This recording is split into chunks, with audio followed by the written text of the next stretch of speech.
वेद की बात मान लेंगे तो क्या होगा, नकली ईश्वरों से पीछा छूट जाएगा। जो आज देश में नकली ईश्वर घूम रहे हैं ना, मैंने बताया महाभारत के बाद 3 परिवर्तन हुए देश में। महाभारत तक कोई व्यक्ति ईश्वर की मूर्ति नहीं बनाता था। महाभारत तक कहीं कोई मंदिर नहीं था।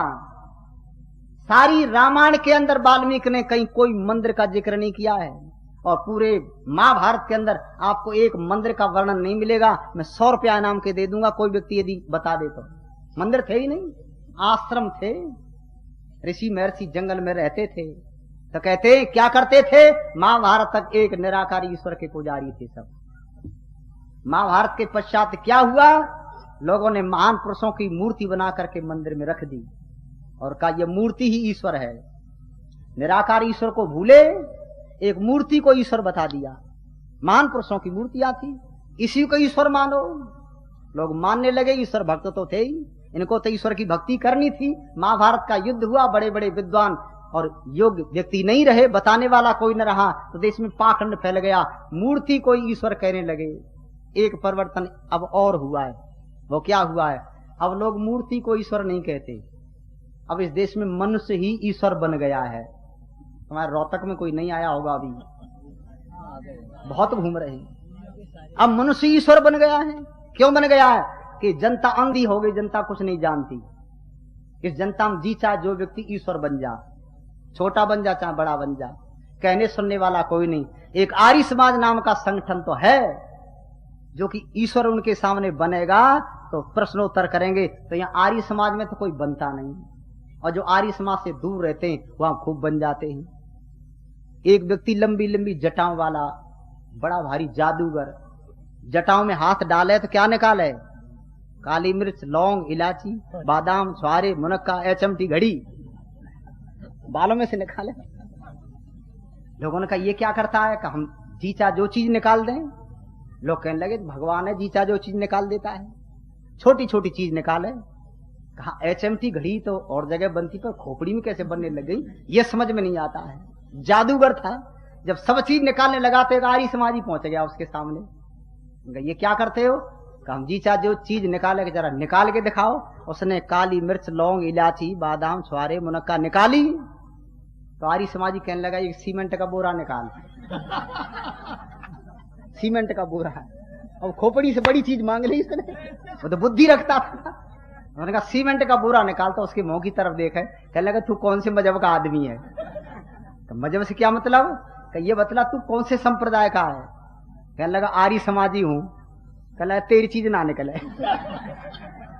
किसकी निकलती है फिर, कि जो आर्य समाज में जाता नहीं, आर्य समाजियों की सुनता नहीं, मैं तो उनको ठगता हूं। जो आर्य समाज की बात मानता ही नहीं, कभी सुनता ही नहीं, ऐसे लोगों को मैं ठगता हूं। सज्जनों, आर्य समाज में आओ तो पाखंडी ईश्वरों से बच जाओगे, पाखंडियों से। नहीं, देश को लूट लिया लोगों ने। झांसी में एक वानप्रस्थी था, उसका नाम था बंशीधर, अब मर गया कुछ दिन हुए। सत्यार्थ प्रकाश के कई समला उसको याद थे कंठग्र। तार्किक था, पढ़ा लिखा कम था, पर तार्किक बहुत था। झांसी के बाजार में जा रहा डंडा लेकर के, पीले कपड़े वाला वानप्रस्थी। सामने से एक पंडा आ गया, जो पंडे घूमते हैं ना, पंडा ने आकर के क्या किया, उस बंशीधर के माथे पे तिलक लगा दिया। अब उसको पता नहीं था ये आर्य समाजी है। माथे पे तिलक लगा के कहने लगा महाराज लाओ कुछ दक्षिणा दो। वानप्रस्थी जी कहने लगे तू कौन, कहा हम पंडा हैं, हरिद्वार से आए। तो वानप्रस्थी जी कहने लगे कुछ पढ़ा लिखा है कि वैसे ही घूमता है तू। पंडा कहने लगा महाराज पढ़े हैं।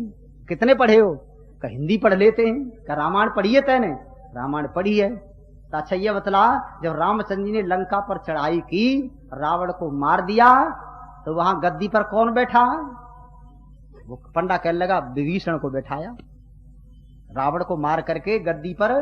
तो क्या किया रामचंद्र जी ने, विभीषण को गद्दी पर बैठा करके उसका राज तिलक कर दिया। तो वानप्रस्थ जी कहने लगे उन्होंने विभीषण का तिलक करके लंका का राज दे दिया, तू तिलक करके कहां का राज दे रहा है बोल।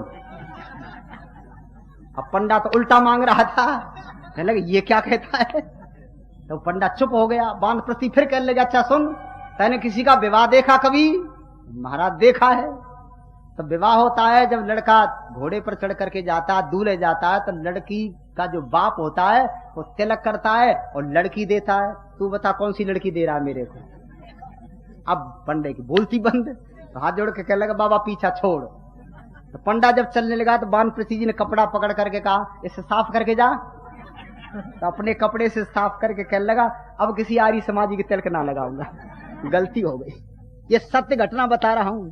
आर्य समाजी बन जाओ तो पाखंडियों से बचोगे नहीं। देश में बेशुमार पाखंडी घूम रहे, उनकी कोई गिनती नहीं है। बेशुमार पाखंडी। एक कवि सम्मेलन हो रहा था मेरठ में, तो उत्तम चंद सरर जी मौजूद है ना आर्य समाज के अभी, तो उन्होंने मेरे को बुला लिया, कहने लगा आपको भी उसमें बोलना है। मैंने बोल देंगे। तो उर्दू के वो शायर थे और उर्दू के कई कवि थे। तो मैं खड़ा हो गया तो मैंने कहा उर्दू का एक शायर हुआ जिसका नाम था गालिब, है जी, नाम सुनते। उसने एक लाइन लिखी, कविता उसने बनाई। वो क्या लिखता है? मूर्खों की कमी नहीं है गालिब दुनिया में, मूर्खों की कमी नहीं है गालिब दुनिया में, एक ढूंढो तो 1000 मिलते हैं। ये लाइन है ना उसकी। मैंने कहा आप सब उर्दू के शायर बैठे हो, ये लाइन गालिब ने गलत लिख दी। मैं उर्दू का शायर तो नहीं, मैं तो हिंदी जानता हूं, पर लाइन गलत है ये, आप भले सही बताओ इसको। तो सर जी कहने लगे भाई हम उर्दू के शायर हैं और भी कई कवि हैं, ये लाइन गलत कैसे? मैंने कहा सही इसको मैं कर सकता हूं, इतना तो मैं जानता हूं, उर्दू नहीं जानता। कहा सही कैसे करो? मैंने कहा सुनो, वो लिखता है मूर्खों की कमी नहीं है गालिब दुनिया में, एक ढूंढो तो 1000 मिलते हैं। ये ऐसे होनी चाहिए, मूर्खों की कमी नहीं है गालिब दुनिया में, बिना ढूंढे बेशुमार मिलते हैं। एक ढूंढने की जरूरत नहीं, बिना ढूंढे बेशुमार मिलते हैं। इसलिए इस देश में बेशुमार पाखंडी घूम रहे हैं। इस कपिल कणांद की भूमि को लूट के रख दिया है और सारी जनता को पाखंड में फंसाया। महर्षि दानजी महाराज क्या कहते हैं? वेद मानता हूं, यदि तुमने वेद मान लिया तो नकली ईश्वरों से बच जाओ। वेद में क्या? वेद में ईश्वर एक है और ईश्वर कभी जन्म नहीं लेता है। ईश्वर कभी जन्म, अच्छा जो जन्म लेगा वो मरेगा जरूर। या ईश्वर ऐसे आए, उन्होंने जन्म लिया, फिर ईश्वर का हुआ विवाह। एक ईश्वर 28 वर्ष का, हम पढ़ते हैं ना, रामचंद्र जी की आयु 28 वर्ष की और सीता की आयु 18 वर्ष की। पर यहां एक ईश्वर ऐसा हुआ जिसकी घरवाली 28 वर्ष की और ईश्वर 18 वर्ष का। उल्टा चल रहा है और जनता क्या कहे? हम तुम्हें की ईश्वर मानोगे, चाहे उल्टे चलो चाहे सीधे चलो। हमने वेद पढ़ना छोड़ दिया और वेद सुनना भी छोड़ दिया। इसलिए इस आर्यावर्त देश में अंधकार फैल गया। या ईश्वर को भुला दिया लोगों ने। क्या लिखा है स्वामी दयानंद महाराज ने? ईश्वर वह है जो कभी जन्म नहीं लेता है। और बहनों और भाई, ईश्वर कभी रोगी भी नहीं होता। मैंने गीत लिखा था ईश्वर का स्वरूप क्या है, यहाँ स्वामी जी महाराज बता रहे, इसकी 2-3 लाइन सुना दूं आपको। ईश्वर का स्वरूप सुनो। यदि ईश्वर के स्वरूप को समझ लिया तो आप पाखंडियों से बच जाओगे। क्या स्वरूप? घट घट वासी अंतर्यामी, सब दुनिया का माली, और सतचित आनंद परमेश्वर से जगह न कोई खाली। सतचित आनंद परमेश्वर से जगह न कोई खाली। सब गुरुओं का गुरु वही, सृष्टि का निर्माता, कालों का भी काल, काल के नहीं गाल में आता।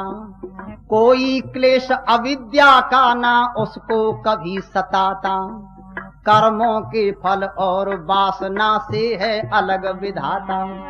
ब्रह्मा विष्णु महेश वही जीवों का प्रतिपाली, सतचित आनंद परमेश्वर से जगह न कोई खाली। घट घट वासी अंतर्यामी, सब दुनिया का माली, सतचित आनंद परमेश्वर से जगह न कोई खाली, जगह न कोई खाली। रोग शोक दुख दर्द नहीं उस परमेश्वर को होता, निर्विकार है अजर अमर वे ना हंसता ना रोता। नस नाड़ी से रहत अजन्मा अब है कभी ना सोता, कर्मों के फल यथा योग्य दे जो जन जैसे बोता। रचनाकार विचित्र उसी ने रचना रची निराली, सतचित आनंद परमेश्वर से जगह न कोई खाली। घट घट वासी अंतर्यामी, सब दुनिया का माली, सतचित आनंद आनंद परमेश्वर से जगह न कोई खाली। तेजवान सर्वज्ञ वही है सबकी जाननहारा, शुद्ध स्वयंभू पाप रहित है प्रीतम प्राणन प्यारा। सर्वाधार उसी का फैला चारों ओर पसारा, सुखदाता दुख नाशक ईश्वर आनंद का भंडारा। वेद प्रदाता सदा सहायक है सबका रखवाली, सच्चित आनंद परमेश्वर से जगह न कोई खाली। घट घट वासी अंतर्यामी सब दुनिया का मानी, सच्चित आनंद परमेश्वर से जगह न कोई खाली। जो जन ऐसे परमेश्वर का सच्चा ध्यान धरेंगे, उनके दुख दारिद्र और भय संकट दूर टरेंगे। वैदिक मर्यादा का पालन जो नर नित्य करेंगे, कहते हैं नर देव वही भव सागर पार तरेंगे। उससे बढ़कर और न कोई देखा है बलशाली, आनंद परमेश्वर से जगह न कोई खाली। घट घट वासी अंतर्यामी सब दुनिया का माली, सच्चित आनंद परमेश्वर से जगह न कोई खाली।